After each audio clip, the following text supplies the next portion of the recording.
Hi hello friends, ನಮಸ್ತೆ. Welcome to my YouTube channel. ನಾನಿವತ್ತು ನಮ್ಮೂರ ಕಡೆ ಬೀನ್ಸ್ ಪಲ್ಯ ಯಾವ ರೀತಿ ಮಾಡ್ತಾರೆ ಅಂತ ಸಿಂಪಲ್ಲಾಗಿ ಕಡಿಮೆ ಸಮಯದಲ್ಲಿ ಮಾಡೋದು ಹೇಗಂತ ತೋರಿಸ್ಕೊಡ್ತಾ ಇದ್ದೀನಿ. ನೀವಿನ್ನೂ ನನ್ನ ಚಾನಲ್ನ ಸಬ್ಸ್ಕ್ರೈಬ್ ಮಾಡದೆ ನೋಡ್ತಿದ್ರೆ ಪ್ಲೀಸ್ ಸಬ್ಸ್ಕ್ರೈಬ್ ಮಾಡಿ, ಅಲ್ಲೇ ಬರುವಂಥ ಬೆಲ್ ಐಕನ್ನ ಕ್ಲಿಕ್ ಮಾಡಿ ಆಲ್ ಅಂತ ಸೆಲೆಕ್ಟ್ ಮಾಡ್ಕೊಳ್ಳಿ. ನಾನಿವತ್ತು ಬೀನ್ಸ್ ಪಲ್ಯ ಯಾವ ರೀತಿ ಮಾಡೋದಂತ ತೋರಿಸ್ಕೊಡ್ತಾ ಇದ್ದೀನಿ ನೋಡಿ. ನಾನಿಲ್ಲಿ 1/4 kg ಬೀನ್ಸ್ನ ಚಿಕ್ಕದಾಗಿ ಕಟ್ ಮಾಡಿ ಇಟ್ಕೊಂಡಿದ್ದೀನಿ. ಪಲ್ಯ ಮಾಡೋದ್ರಿಂದ ನಾವು ಚಿಕ್ಕದಾಗಿ ಕಟ್ ಮಾಡಿ ಇಟ್ಕೊಂಡ್ರೆ ಚೆನ್ನಾಗಿ ಬರುತ್ತೆ ಅಂತ ನಾನು ಚಿಕ್ಕದಾಗಿ ಕಟ್ ಮಾಡಿ ಇಟ್ಕೊಂಡಿದ್ದೀನಿ. ಇದಕ್ಕೆ ಇವಾಗ ಸ್ವಲ್ಪ ನೀರು ಕೂಡ ಹಾಕೋತಾ ಇದ್ದೀನಿ, ಯಾಕೆಂದರೆ ವಾಶ್ ಮಾಡಿ ಇಟ್ಕೋತಾ ಇದ್ದೀನಿ. 2 ಟೈಮ್ ವಾಶ್ ಮಾಡಿ ಇಟ್ಕೋತಾ ಇದ್ದೀನಿ ನೋಡಿ.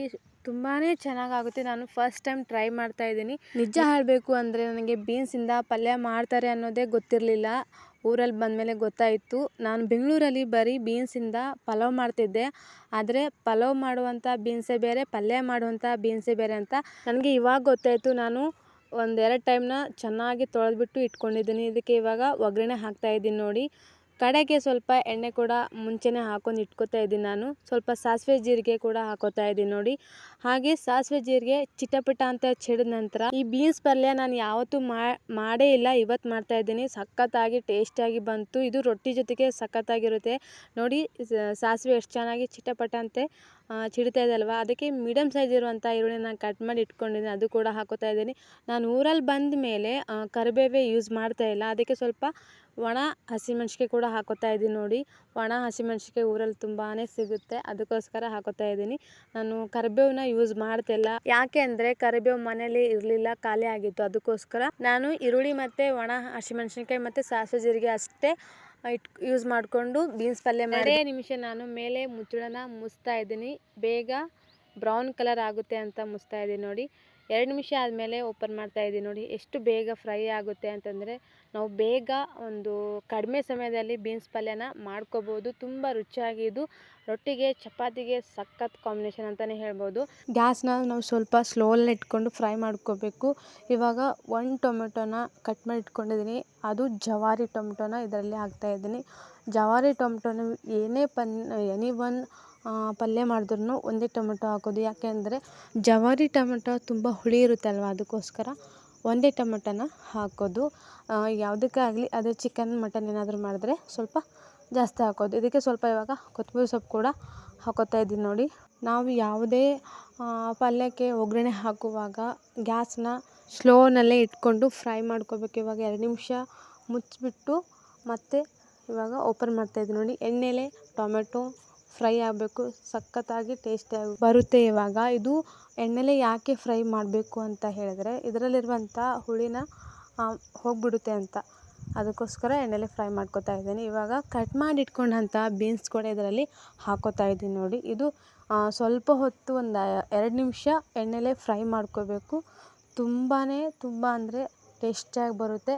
ಮತ್ತು ಆನಂತರ ನಾವು ಇದಕ್ಕೆ ನಿಮ್ಗೆ ಬೇಕಾದರೆ ನೀವು ನೀರು ಕೂಡ ಆ್ಯಡ್ ಮಾಡ್ಕೋಬೋದು.